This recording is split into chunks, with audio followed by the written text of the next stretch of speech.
Queridos irmãos e irmãs aqui no santuário, você que nos acompanha de casa, estamos celebrando a festa de Todos os Santos, que é no dia 1º de novembro. Para questões litúrgicas, para que mais pessoas participem, a igreja desloca a festa para o domingo seguinte ao dia 1º, que é hoje.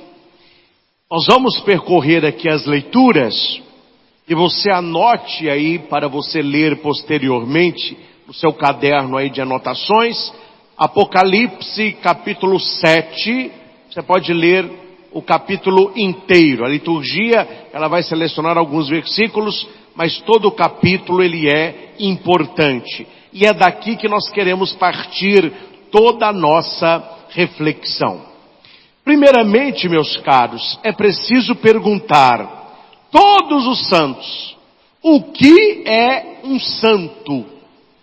Para uma pessoa mais crua, que não entenda profundamente as coisas da igreja, quando você fala com alguém assim, o que é um santo?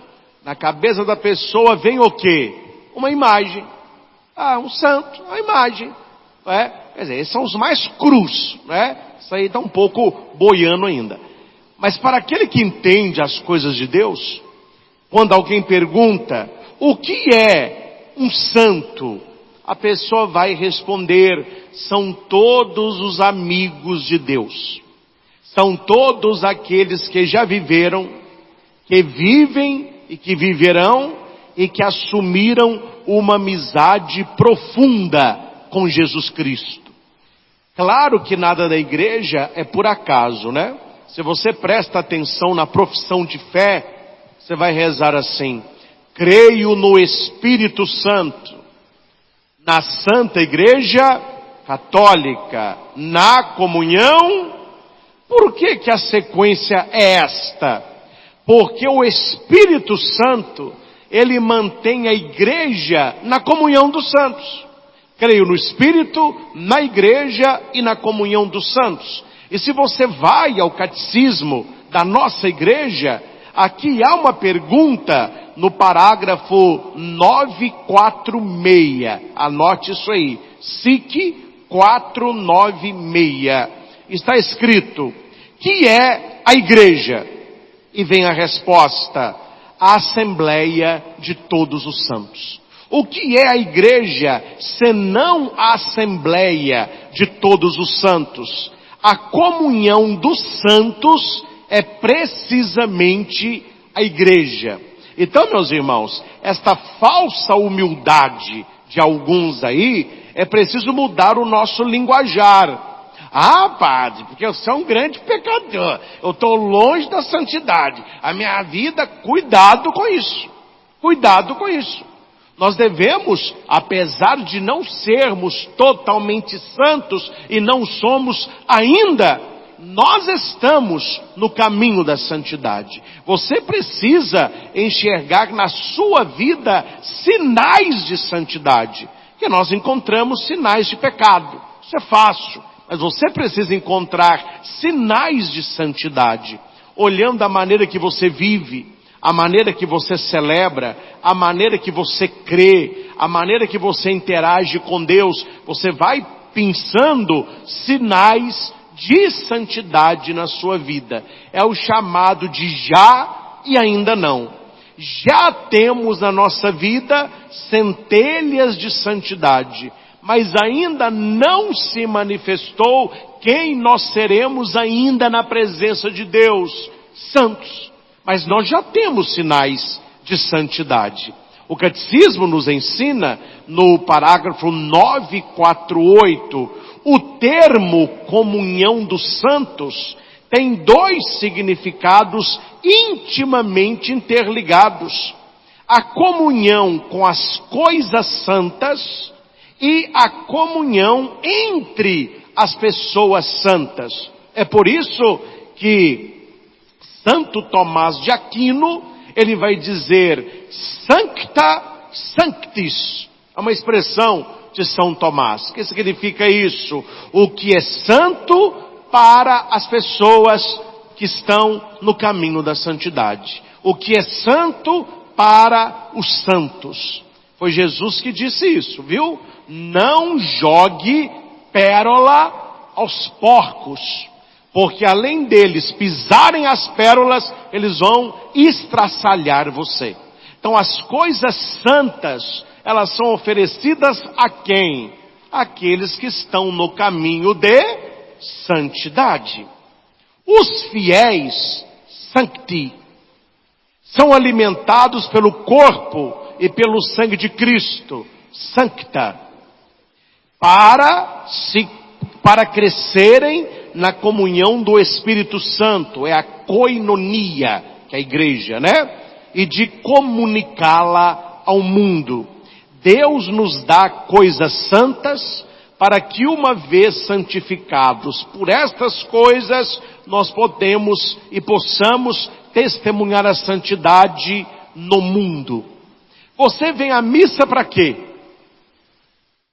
Você quer ser santo. Você lê o evangelho do dia para quê? Para você entrar em contato com a mensagem de santidade. Você é abençoado em toda missa para quê? Para ser mais santo. A gente ouve a palavra e reflete para quê? Para conhecer o caminho de santidade. E a igreja está no mundo exatamente para isso. Para fortalecer a nossa santidade. Para alimentar a nossa santidade. Há uma frase de um cardeal belga, que eu não vou lembrar o nome dele, mas a frase é muito simples, mas profunda.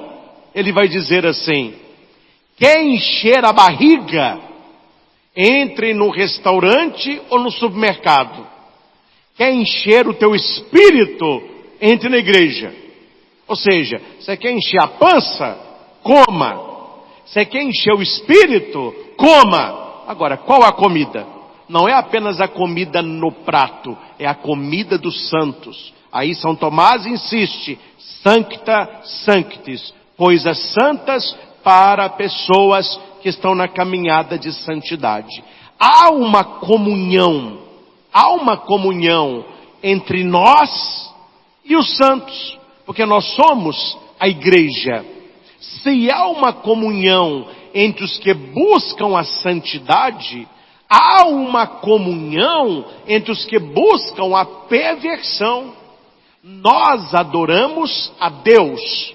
Há pessoas que escolhem adorar o diabo.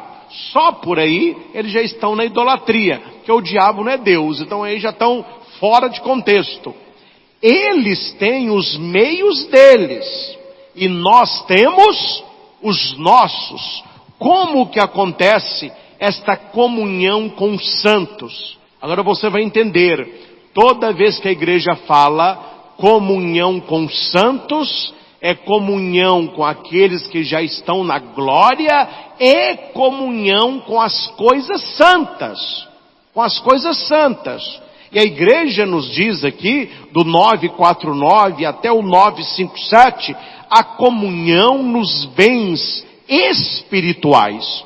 Eu não vou aqui explicar um por um, mas vou citá-los. Depois você curiosamente vá ao catecismo. Primeiro, a comunhão na fé. Nós que estamos aqui, somos todos católicos romanos. Então aqui há uma comunhão na fé. Nós cremos no mesmo Deus. Nós celebramos a mesma missa. É interessante, quem já foi, quando você sai do Brasil, você vai para um país longínquo, pode ser lá na Europa, pode ser lá na Ásia, lá na África. Se você vê uma igreja católica, você pode entrar e participar da missa. Você pode não entender a língua, mas o rito da missa, você sabe claramente aonde a missa está. E você vai fazer os gestos igual a eles, vai ficar em pé, vai sentar, vai ajoelhar, vai comungar. Você não está entendendo, mas você sai daquela missa, que bonito. Como que Deus me abençoou. E não foi entendível, mas foi recebido na comunhão da fé. Existe a comunhão nos sacramentos. Os sacramentos que nós recebemos é o mesmo sacramento. Quem já foi batizado? Todos nós. Um só batismo. O sacramento da penitência é um só sacramento da reconciliação. A comunhão que nós recebemos na missa, ela é a mesma para você, para mim, para o bispo, para o papa. Não há comunhão diferente. São os mesmos sacramentos. Porque há uma comunhão em torno da parte sacramental da igreja. Existe a comunhão dos carismas. Eu tenho e você tem carismas, que são sinais do Espírito Santo para a santificação do corpo. Nós temos dons, nós temos talentos. Mas qual que é o problema do mundo de hoje, né? Você está olhando só o carisma do outro, só o dom do outro. Aí você é o patinho feio. O que você não sabe é que o patinho feio era um grande cisne, né? Então a gente tem que parar com essa, meu irmão, de ficar babando no dom do outro e procurar o seu. Tirar o olho do carisma do outro e encontrar o seu, porque nós temos uma comunhão. A igreja, ela é carismática, no sentido da palavra. Existem carismas. Você encontra alguém que canta bem, não é? Então de parabéns aí, canta bem, coloca o dom para a igreja, você diz, eles têm um carisma. O carisma da música, o carisma do canto. Você chega na igreja, você é recebido por pessoas com um sorriso nos lábios, atentos a você. Nossa, esse pessoal tem um carisma de acolher bem, né? Se houve uma boa pregação, esse padre tem o dom da palavra.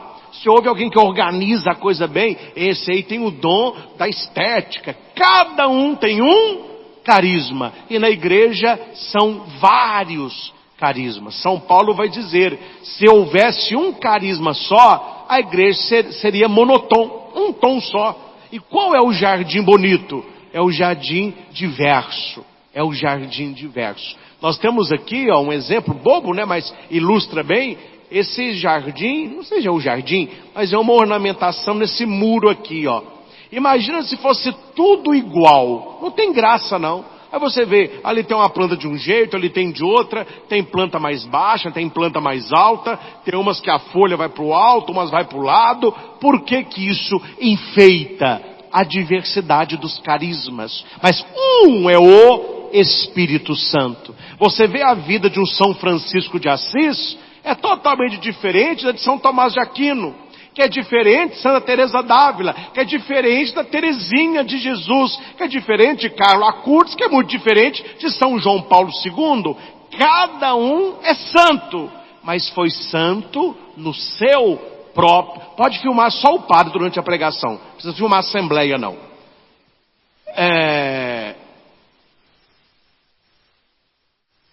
Cada um tem o seu próprio carisma. Mas este carisma é que faz a santidade da igreja. Esse carisma é que faz a igreja diversa. Cada um buscando a santidade no seu próprio estado. Então note, ser santo não é ser um imitador. Não é imitar. Não é uma caricatura. Cuidado com isso. Santidade não é caricatura. Porque de vez em quando a gente vê umas coisas bem caricatas por aí. O que você está vestindo assim, meu filho? O que você está falando assim? O que você está cortando o cabelo assim? É porque eu quero ser santo. Isso aí é uma caricatura, viu? Você está ridículo. Não é assim que funciona não. Estes foram santos na época deles assim. Nós devemos ser santos na nossa época. Como? Assim. Fiquei muito feliz, quando nos apresentaram a imagem de Carlo Acutis, um santo do nosso tempo. Então ele não está de hábito, ele não tem tonsura, ele não tem na mão um terço, ele tem o quê? Um jovem, mochilinha, camisa vermelha, tênis, calça jeans, um jovem que se tornou santo no carisma dele, do jeito dele, na época dele, ou seja, o Espírito Santo, ele vai atuando, há comunhão com os carismas, existe a comunhão na caridade, a comunhão no amor. Quando o padre saúda a assembleia, a graça de nosso Senhor Jesus Cristo, o que vocês respondem? bendito seja Deus que aqui nos reuniu no amor, né? O amor de Deus, o amor de Cristo. Olha, se você busca a comunhão na fé, e nós buscamos a comunhão nos sacramentos, a comunhão nos carismas, a comunhão na caridade, todos nós buscamos isso, é sinal de que nós já somos santos. Ainda não chegamos na plenitude da santidade. Nós somos santos e pecadores. Não há ninguém aqui 100% santo, mas não há ninguém aqui 100% pecador. Senão você não estaria nem aqui. Nós estamos buscando a santidade. Então, quando se diz que a igreja é santa e pecadora, há uma frase que as pessoas dizem muito, mas não é tão certa não, viu? Vou corrigir. Vamos arrumar. Ah, padre, a igreja é santa e pecadora. Ela é santa no fundador, é santa no sacramento, é santa na palavra, é santa na administração e é pecador em nós. Parece que nós é a parte ruim da igreja. Não, tudo da igreja é santo. Nós é que nos prestamos. O sacramento é santo, a palavra é santa, a missa é santa. Não. A igreja é santa nisso tudo? É. E ela é santa e pecadora em nós. A igreja é santa. E nós, com a igreja, santos e pecadores. A igreja é santa. E nós, santos e pecadores. Então nós não somos só pecadores, senão nós seríamos ímpios. E nós não somos ímpios, nós somos pecadores. Então existe esta comunhão. A igreja, quando se fala de todos os santos, onde que nós nos encaixamos aí? Simplesmente porque somos membros do corpo místico de Cristo. Meus irmãos, atenção, nós estamos estudando, vale a pena dizer isso a vocês. Não estou falando mal, estou contextualizando a nossa fé católica com a fé protestante evangélica, que não é a mesma coisa, é outra coisa, senão seríamos uma só igreja. Ah, padre, é tudo a mesma coisa. Quem fala isso aí, meu filho, é um energúmeno, né? Tá por fora. Se fosse a mesma coisa, seria uma igreja só. Então é claro que é outra coisa, e acreditam em outras coisas. O que é, na cabecinha de uns, uma igreja protestante? É um CNPJ. Exemplo, nós temos aqui no Frei Galvão, não precisa filmar lá, mas na contraesquina, uma padaria. Suponhamos que fecha a padaria. Se alguém de uma igreja comprar aquele local ou alugar, ele vai colocar ali uma placa, vai colocar o nome da igreja, e ali fica sendo uma igreja. Aí depois fecha, vira um açougue, e daí por diante. Cinema, vira igreja, aí vira estacionamento, aí por diante. Você não verá este contexto no mundo católico. Uma igreja, ela não vai virar um shopping, ela não vai virar um estacionamento, ela não vai virar uma loja de roupa. Claro, na Europa algumas viraram porque não tem mais fiel. O ateísmo tomou conta, então eu visitei lá igrejas que são livrarias, eu até filmei, só tem livro. Visitei igreja que são museus, não tem missa mais não, é só obra de arte. Igreja que viraram escolas de música, mas não é o intuito do nosso templo. Porque a igreja, meus irmãos, agora olhando a nossa igreja, a igreja não é apenas este espaço celebrativo. A definição da nossa igreja é a esposa do Cordeiro. Qual é a igreja? É o corpo místico de Jesus Cristo. Ele é a cabeça e nós somos os membros. Nós estamos aqui nesse santuário belo, estamos dentro da igreja. Se não houvesse igreja, vamos celebrar a missa debaixo de uma árvore. Debaixo daquela árvore, a igreja estaria ali reunida. Claro, o templo, ele dignifica o espaço. E para nós católicos, não é um espaço qualquer. Não são apenas paredes. É um lugar de culto, onde tudo envolve culto. não é? Tanto é que os vasos sagrados são abençoados. A igreja, ela é abençoada. O dia que colocamos a via sacra, ela é abençoada. Por quê? Porque o uso das coisas santas são para os santos. Aí eu volto naquilo que disse São Tomás de Aquino: Sancta Sanctis. O que é santo é para o povo santo. Por isso que nós temos que entender que igreja não é apenas esta construção, mas você é a igreja.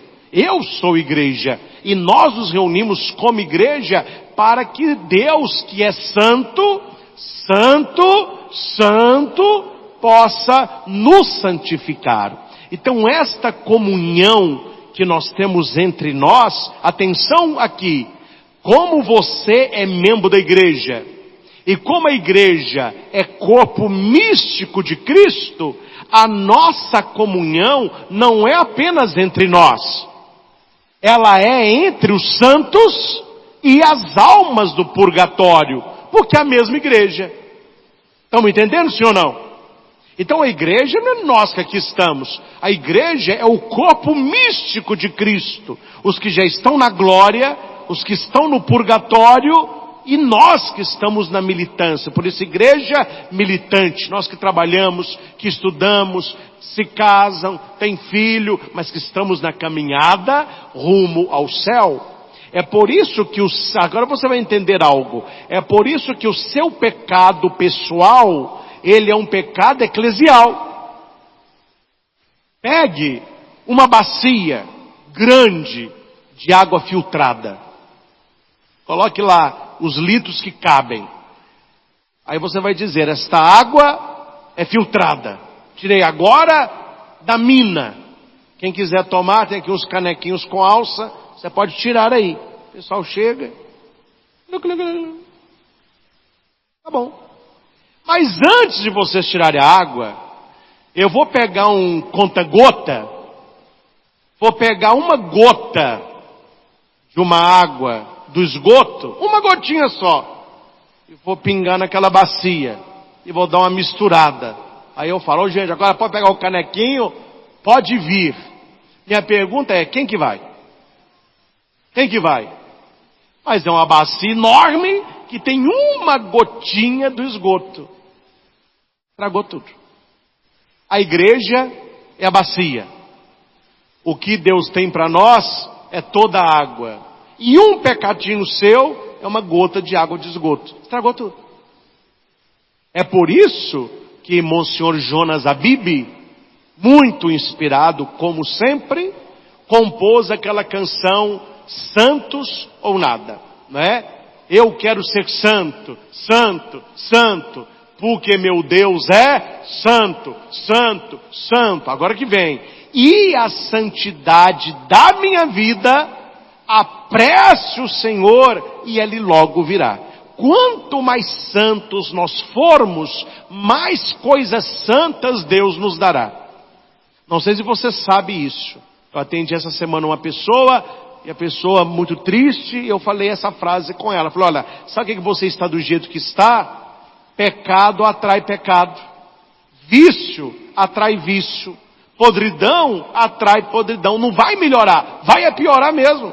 Você começa com esse vício, para sustentar esse, você tem que ter mais 2, para sustentar os 2, tem 4, aí você só vai piorando. Ao contrário, quando você começa a buscar Deus, quanto mais santidade você consegue, mais santidade Deus vai te dando. Quanto mais você foge do pecado, mais situações de santidade Deus vai colocando na tua vida. Quanto mais você busca as coisas do alto, mais as mãos de Deus do alto descem para você. Busque as coisas do céu e o céu encontrará. Busque as coisas do inferno e nele a sua vida se transformará. Olha só. Busque as coisas do céu e as coisas santas lhe serão dadas. Busque as coisas do inferno e nele a sua vida se transformará. Então nós, meus irmãos, estamos buscando o que? Acima de tudo, no dia de todos os santos. Repita alto: comunhão. Comunhão. Comunhão. E esta comunhão que eu estou aqui dizendo, não é só a comunhão na Eucaristia. Ah, padre, eu vou receber a comunhão. Tá certo também. Eu estou falando da comunhão da igreja, enquanto corpo de Cristo. Se a igreja, meus irmãos, atentos, é uma só, a igreja triunfante está no céu, a igreja padecente, o purgatório, a igreja militante, nós, se esta é uma igreja só, o que existe entre esses três estados?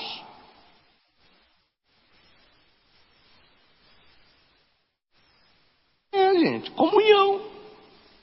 Se a igreja é uma só, o que existe entre os três estados? Comunhão. É por isso aí, na cabecinha do protestante não entrou ainda não. Porque para eles, igreja é CNPJ. Mas nós que entendemos que a igreja é o corpo de Cristo, se há comunhão entre o corpo, nós podemos rezar pelos santos, e eles, como igreja, intercedem por nós. Aí veio o bonitinho de Lutero e disse o quê? Não existe também purgatório. Por quê? Porque não acreditam que a igreja é uma só. Então, se os santos não intercedem por nós, é melhor negar o purgatório, porque a nossa oração não vai chegar para quem está lá. Então, vamos viver só aqui e agora. E deixa o resto para Deus. Não.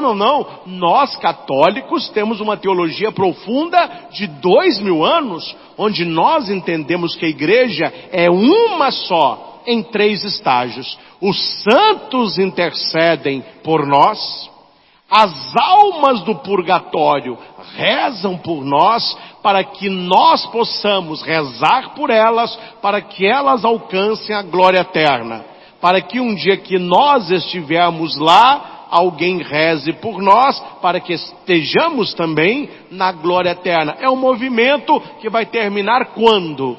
Quando Jesus voltar. Até lá, existe esta comunhão entre a igreja. Por isso que toda missa, eu já ensinei, mas talvez nem todos estavam, você de casa também, né?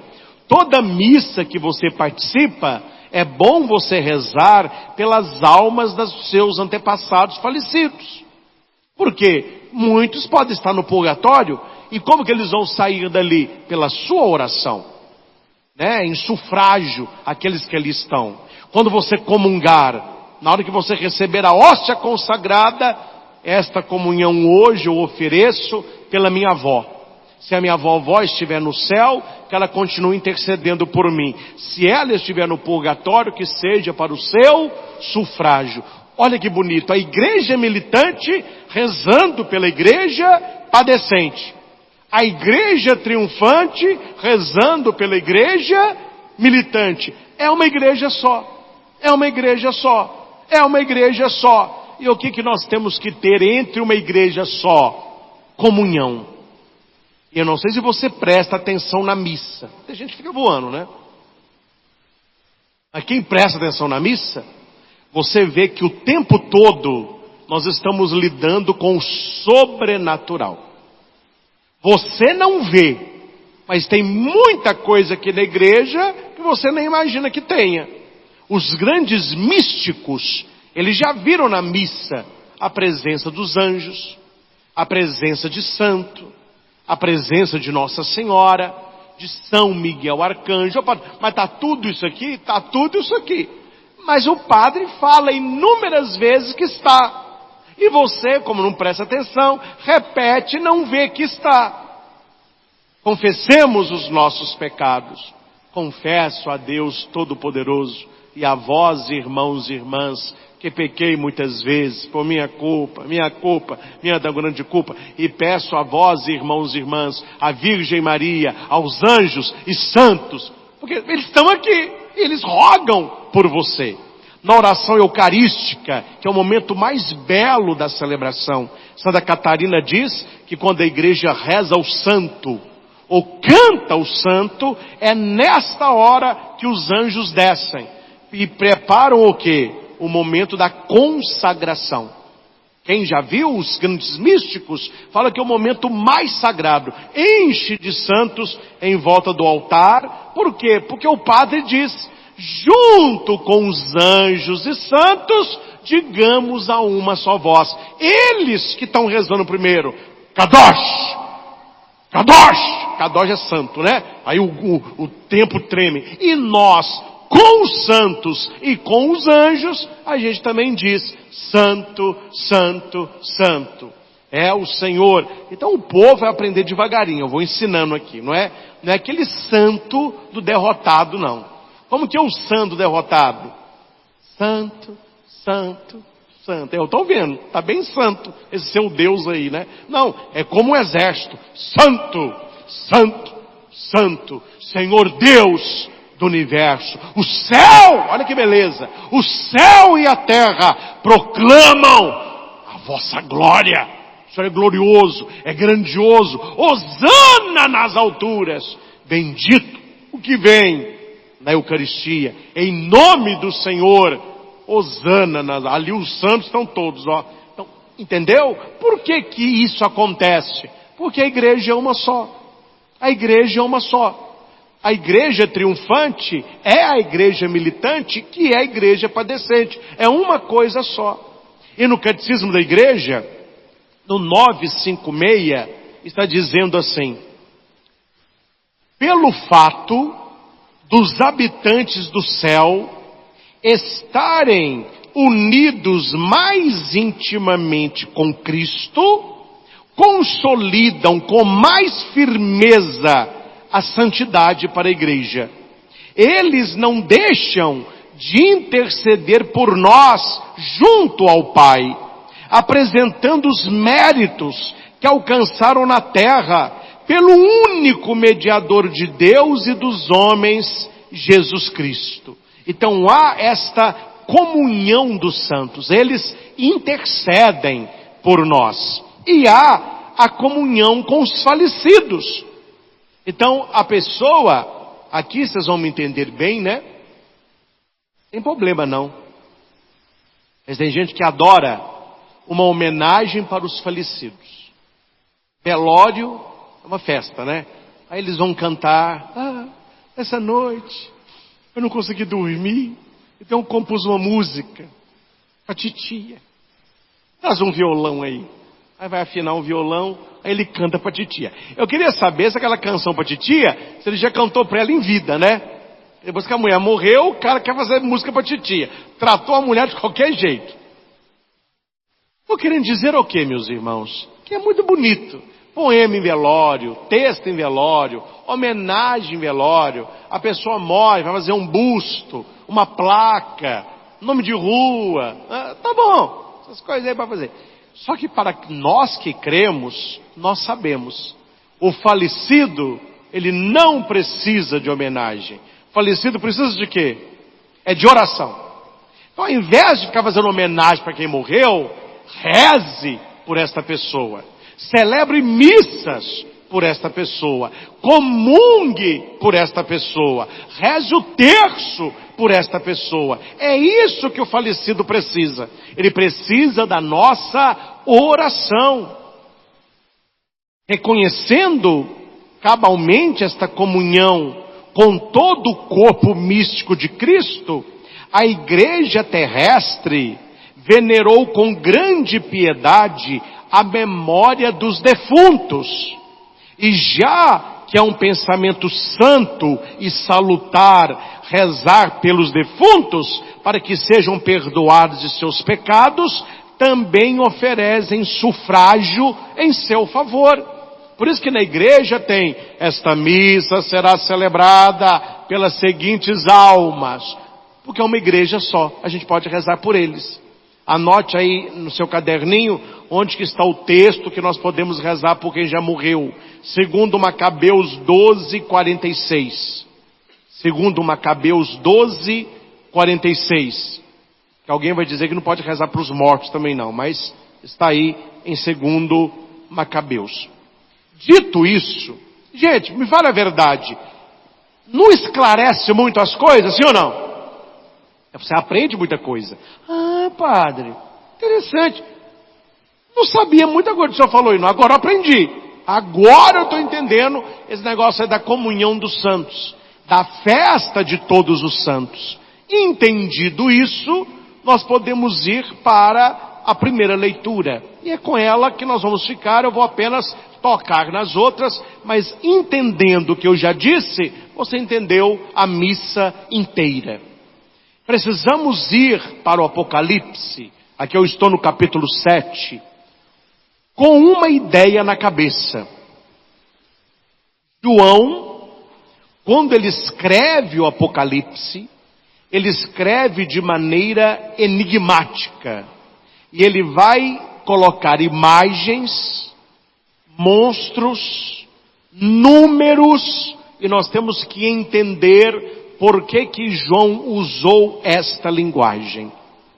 Para quem lê a Bíblia no pé da letra, quem é literal, a pessoa, acho que ela vai desanimar de lutar pelo céu. É melhor ela cair no pecado mesmo. Porque se o céu, meus irmãos, couber só 144 mil, nós estamos lascados. Veja quantos já viveram antes de nós e quantos vão viver depois de nós. Para ter 144 mil cadeiras, me ajuda aí, né? Mas a leitura falou. Ouvi então o número dos que tinham sido marcados. 144 mil. Tá bom. Mas aí você vai na cultura de Apocalipse e pergunte para João que escreveu o que esse número quer dizer. Primeiramente, 1000 no Apocalipse significa totalidade. Quando você quer falar de um tempo total, 1000 anos. Tanto que hoje não fala mais isso, né? Mas eu já escutei muito as pessoas mais idosas falando assim: 1000 passará, 2000 não chegará. Já escutaram isso? Eu escutei quando era pequeno muito, os idosos: 1000 passará, 2000 não chegará. Aí o povo não reza, né? O povo não reza, o povo não estuda. Não sei se vocês lembram na virada do ano 2000. Falaram que o mundo ia acabar, e tem gente que falou: já que o mundo vai acabar, deixa eu fazer dessa madrugada a madrugada da loucura. Eu vou fazer todas as loucuras que eu quero. Teve gente que comprou que não podia pagar. Mas para que pagar? Vai acabar em 2000, né? Na virada. O povo fez miséria. Dia 1 eles acordaram. Aí veio dia 2, dia 3. Aí, meu filho, quem fez a miséria teve que limpar a sujeira, e quem comprou teve que pagar. Porque as pessoas colocavam na cabeça que o 1000 era um tempo fechado, e que se 1000 Deus deu, 2000 não daria. 1000 é totalidade. Guarde isso. 1000 é o tempo de Deus. Quando você quer falar muito, 1000, R$1.000, 1 milhão, né? Quantas eram as tribos de Israel? Eram 12. São 12 tribos de Israel. Mas a igreja de Cristo, ela não é uma igreja apenas do Antigo Testamento. Ela é a igreja apostólica. E Jesus, por causa das 12 tribos de Israel, ele escolheu 12 apóstolos. E aqui eu quero abrir um parênteses para dar mais um cutucão e descer a lenha, porque eu não posso deixar de falar. Saiu um estudo agora, a igreja, eu vou te contar. Então o pessoal na igreja que está dose, viu? Está dose. Não sei o que esse pessoal está na igreja ainda. Escreveram uma tese agora, que não são 12 discípulos. Que aquilo é só um número simbólico. Que era muito mais, tinha mulher, uma confusão danada. E que a igreja colocou 12 para imitar as 12 tribos de Israel, que também não eram 12. Ou seja, está levando um negócio para o caminho dos porcos, né? Porque se você vai na Escritura, tem um nome das 12 tribos. E se você vai ao Evangelho, tem o nome dos 12. E não é só nome, não. Se você viajar mundo afora, você consegue encontrar o túmulo dos 12. 12 do Antigo Testamento. 12 do Novo Testamento. 12 tribos de Israel, 12 apóstolos. Deus, Ele sempre multiplica a sua graça. Então, toda a igreja, ela é multiplicada na santidade da própria revelação. Qual é o número? 12 vezes 12, vezes 1000. 12 vezes 12, 144. Vezes 1000, 144 mil. O que significa o número 144 mil? Toda a humanidade de Deus chamada à santidade. As 12 tribos de Israel e a igreja do Senhor Jesus no Novo Testamento. Então não é um número para você contar no dedo. É um número que simboliza uma totalidade. Aí você vai dizer, padre, sei lá, aí está 144 mil mesmo? Mas você continua lendo o texto. Continua lendo o texto. Primeiro vai dizer que é 144 mil. No versículo seguinte, depois disso, viu uma multidão imensa de todas as nações, tribos, povos e línguas, que ninguém podia contar. Ou seja, aqueles 144 mil iniciais, 12 do antigo, 12 do novo, vezes a misericórdia, vezes a totalidade, virou uma multidão que não tem como contar. Não é para você ficar contando no dedo, porque todos nós nascemos para a santidade. Eles estão de pé. Por que eles estão de pé? Por que eles não estão sentados? Por que eles não estão deitados? Porque o de pé é a postura do vencedor, é a postura da batalha, não é? Uma pessoa doente, ela não fica de pé, ela fica o quê? Deitada. Quando a pessoa ficou deitada há muito tempo, ela fica de pé a primeira vez, ela chora. Que alegria! Quantas semanas eu não fico de pé? Aí você segura de um lado, e a pessoa chorando, tremendo, de emoção, por estar de pé. Eles estavam de pé, diante do trono do Cordeiro. Quem é o Cordeiro de Deus? Jesus. Eles estão de pé, porque eles são inocentes. Trajavam vestes brancas. Por que a veste é branca? É símbolo da glória, símbolo da ressurreição. Traziam nas mãos palmas, é símbolo do martírio e símbolo da glória, da vitória. Quando você vê um santo, tem muito mais santa, segurando uma palma, ele foi martirizado. Porque cada símbolo que os santos têm nas mãos mostram ou a história de vida ou a história de morte. Então as palmas são sinais de vitória. E todos proclamavam, a salvação vem de Deus, etc. E adoravam a Deus e cantavam a glória do Senhor. Aí, um dos anciãos, no livro de Apocalipse, esses anciãos são os apóstolos. Um dos anciãos pergunta assim: quem são estes vestidos com roupa branca? João, que está tendo a visão, ele vai dizer: tu que sabes, meu Senhor. Eu não sei quem é essa multidão, não. Quem é esta multidão?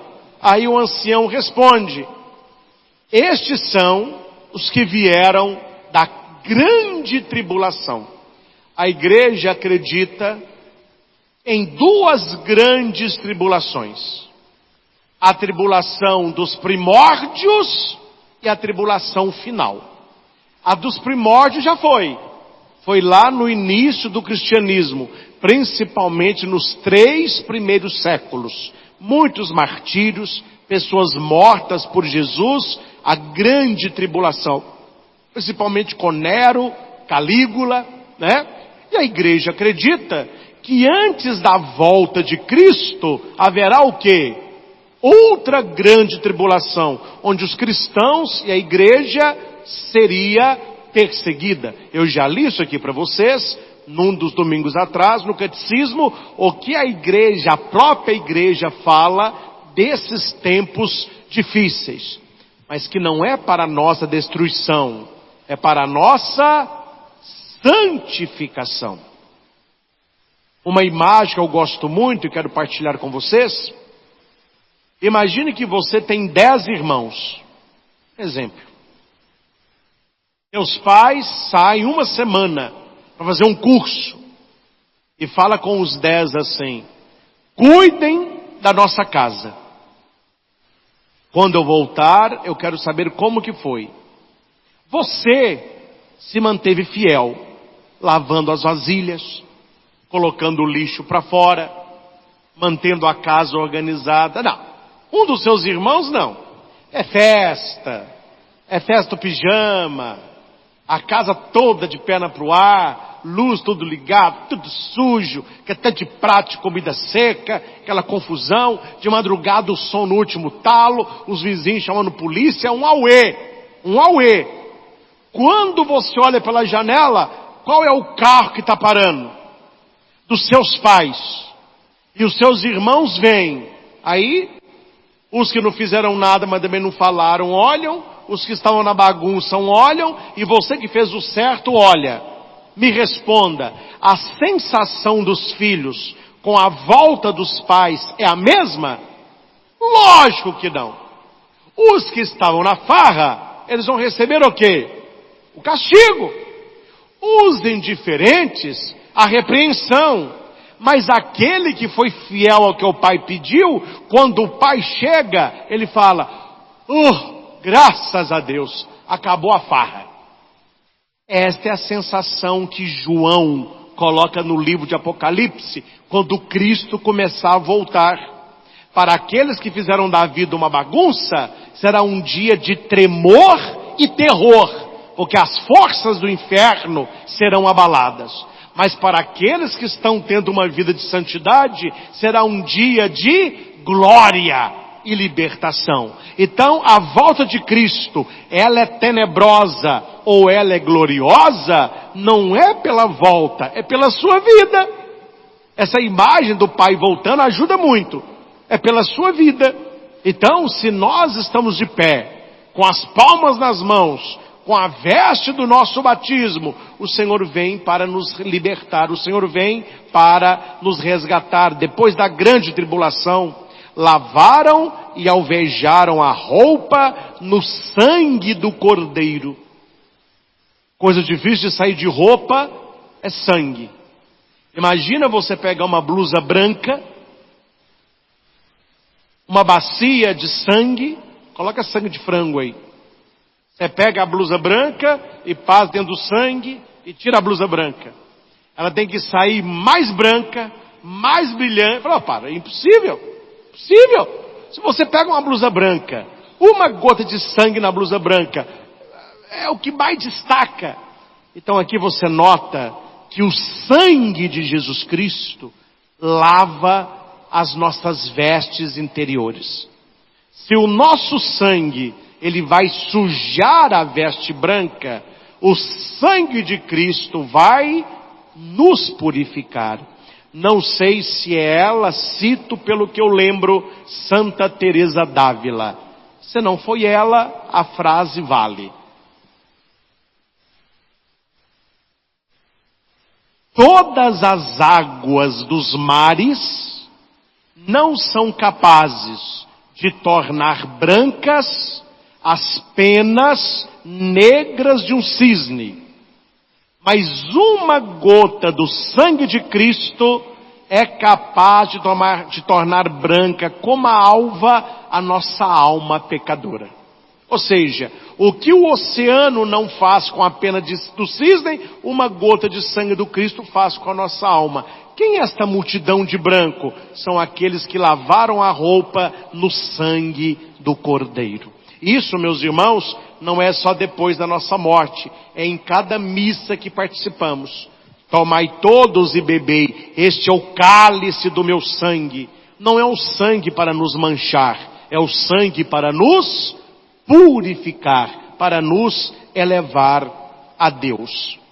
E por último, só em questão de citação, que eu não vou explicar esse texto que nós já trabalhamos anteriormente, que são as bem-aventuranças. É uma proposta de felicidade. Bem-aventurado é feliz. E feliz é santo. Uma pessoa feliz com a vida, feliz em Deus, feliz buscando as coisas do céu, é uma pessoa santa. Então eu quero citar no Evangelho de 5:12, apenas a bem-aventurança do versículo 3 e a bem-aventurança do versículo 10. Porque estas duas resumem todas as outras. Todas as outras, os verbos estão no futuro. Serão, possuirão, serão, alcançarão, verão, serão. Todos os verbos no futuro. A bem-aventurança, a primeira, bem-aventurados os pobres em espírito. E a penúltima, bem-aventurados que são perseguidos, o verbo não está no futuro, ele está no presente. Bem-aventurados pobres em espírito, porque deles é o reino dos céus. Bem-aventurados os que são perseguidos por causa da justiça, porque deles é o reino dos céus. Padre, o que tem a ver este evangelho com a festa de todos os santos? São as duas características principais dos santos: a pobreza espiritual e a perseguição que vem do testemunho. Se você quiser saber o quanto que você está buscando o céu, veja o tanto que você se coloca como pobre na presença de Deus. Não é pobre de espírito. Pessoal pobre de espírito você corre. É pobre em espírito. Eu sou pobre, ele é rico. Eu sou pequeno, ele é grande. Eu sou pecador, ele é santo. Testemunhando o Senhor, virá a perseguição.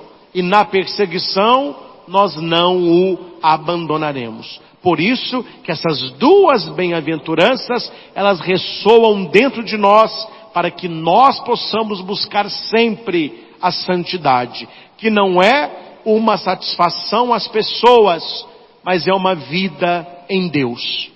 Atenção, santidade que não é satisfação para as pessoas, mas é uma vida com Deus.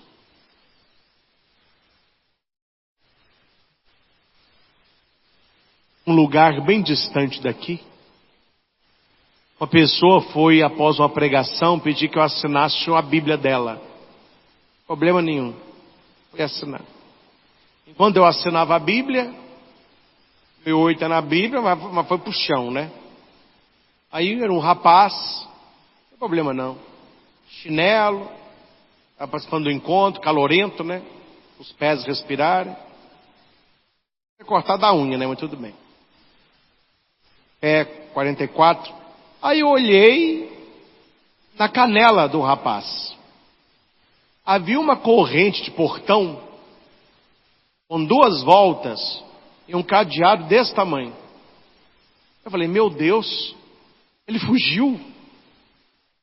É um presidiário, misericórdia. Aí ele viu o que eu vi. Ele falou comigo assim, tá vendo, padre? Eu sou consagrado a Nossa Senhora. Eu falei, misericórdia divina. Eu falei, eu vou ter que orientar o rapaz. Eu falei, olha, meu filho, existe uma palavra de Jesus que não é muito cumprida hoje. Que eu tento fazer e você deveria começar a fazer. Jesus disse assim, quando você for orar, entra no teu quarto e reza em segredo. Quando você for jejuar, jejue em segredo. Quando você fizer uma caridade, faça em segredo, para que a tua mão direita não saiba o que faz a esquerda, nem vice-versa, e somente Deus saiba, e Deus que vê o que está em segredo, te recompensará. Coloque uma pulseirinha bonita que vende hoje, prata, pequenininha, tem um cadeadinho pequenininho, passa despercebido, não é para as pessoas, é para Nossa Senhora. Quanto menos as pessoas souberem, melhor para você. Hoje em dia, parece que a gente vai começar a vender na igreja umas placas para pôr no pescoço. Primeira placa, o povo adora. Eu estou jejuando. Tem uma necessidade. Aí eu estou jejuando. Segundo o Evangelho, não sou eu que estou falando não. Segundo o Evangelho, a pessoa já recebeu a recompensa dela. Jesus disse, este já recebeu a recompensa, porque ele já foi elogiado, as pessoas sabem. Quando você ajudar alguém, as pessoas te elogiarem, você já recebeu a sua recompensa. Ou seja, eu entendi a do rapaz. Era um rapaz bom, não é um rapaz ruim. Só que na cabecinha dele, a santidade não é uma vida com Deus, é uma justificativa para as pessoas. Então aquele cadeado enorme no pé, era mostrando, tá vendo só? Eu sou um consagrado da Imaculada, você não. Eu carrego esse cadeado aqui para lembrar que eu sou da Virgem Santíssima. Não vou discutir os méritos dele. A minha pergunta é, isso é santidade? Isso é sinal de santidade? Ah, padre, o senhor vai me ver agora assim. Não tem mais batom, não tem mais condicionador, não me cuido mais, não tem mais perfume, porque agora eu estou buscando as coisas do céu. Minha filha, daqui a pouco você vai ficar agradando ao inferno mesmo, você vai lembrar, a coisa está feia, viu? Vocês estão entendendo o que eu estou dizendo, sim ou não? Santidade não são coisas exteriores. Não é para as pessoas. Esqueça as pessoas. O que as pessoas dizem ou deixam de dizer não fede, não cheira. O importante é o que Deus sabe. E aqui eu finalizo citando uma que viveu assim. Santa Teresinha do Menino Jesus. Padroeira das missões. E ela nunca saiu do Carmelo. E se santificou não nas grandes coisas, nas coisas pequeninas, que eles descobriram depois da morte dela, quando foi ler o diário. Por isso que tem história de uma alma. Aquelas coisinhas pequenas. Cuidado, meus irmãos, porque as pessoas estão colocando a santidade naquilo que não é santidade. É muito mais para aparecer. Me desculpe a franqueza. É muito mais uma necessidade de aparecer do que uma intimidade com Deus. Uma intimidade que não interessa para as pessoas, interessa para o Senhor. Ser santo é ser um amigo de Deus, é ser íntimo de Deus e testemunhá-lo com a nossa própria vida.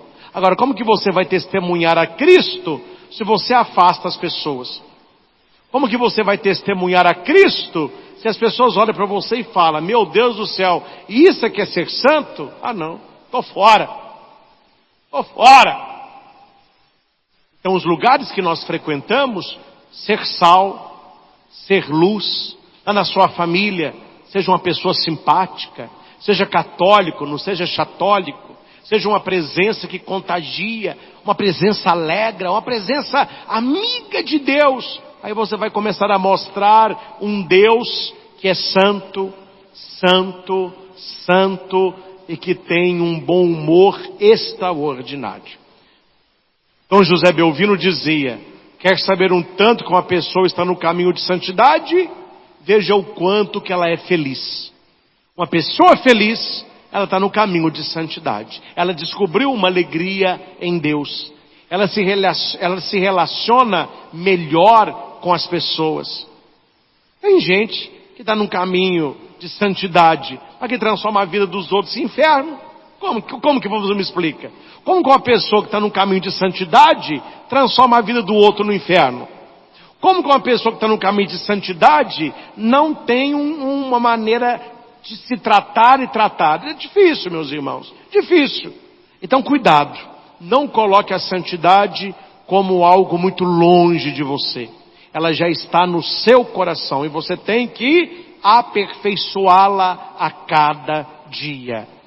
Coisas santas para pessoas santas. Nós não somos santos totalmente, mas já somos muito na presença do Senhor.